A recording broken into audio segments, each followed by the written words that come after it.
மகர ராசி நண்பர்களுக்கு நீங்கள் கதவை தட்டினீங்கன்னா டபால் ஓப்பன் ஆகும். அந்த அளவுக்கு வந்து வெற்றி ஸ்தானம். 3ஆம் இடம்னா உபஜயஸ்தானம்னு சொல்லுவோம். 3ஆம் இடம்னா தைரிய வீரியஸ்தானம். 3ஆம் இடம்னா இளைய சகோதரன் சகோதரிகள். 3ஆம் இடம்னா மனசு.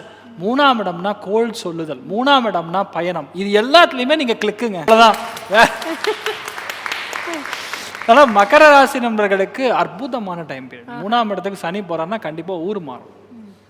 பயங்கர தைரியம். வடா பார்த்துக்கலாம் அப்படிங்கிற மாதிரி எப்படி ஒரு பாகுபலி படத்தில் பல்லாவை கூப்பிடுறாரோ அந்த மாதிரி ஊரில் இருக்கிற அத்தனை பேரையும் கூப்பிடுவீங்க. வா பார்த்துக்கலாம், வா பார்த்துக்கலாம். தைரியம் வந்து அசாத்தியமாக வரும். பொதுவாகவே இவருக்கு இவ்வளோ தைரியமா அப்படின்னு நம்மளே பார்த்து ஆச்சரியப்படுற மாதிரி நிறைய விஷயங்கள் நடக்கும்.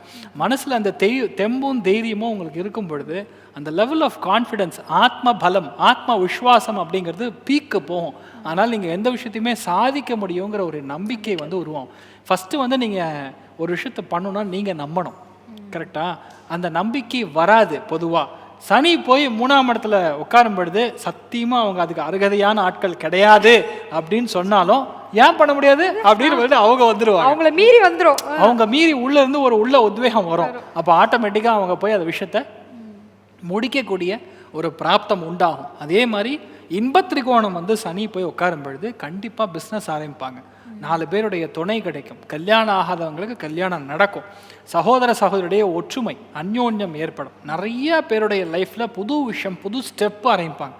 நிறைய பேர் வண்டி மாற்றுவாங்க. கண்டிப்பாக 3ஆம் இடத்துக்கு சனி வரும்பொழுது தூக்கி போட்டு புது வண்டி வாங்குவாங்க. இல்லைன்னா இன்ஜினில் பிரச்சனை வரும். அதனால் வாங்கிக்கிறது நல்லது. அப்படிதான் சொல்ல முடியும். மணப்பெண்ணின் பிரத்யேகமான திருமணம் விவாஹா தி சென்னை சில்க்ஸ்.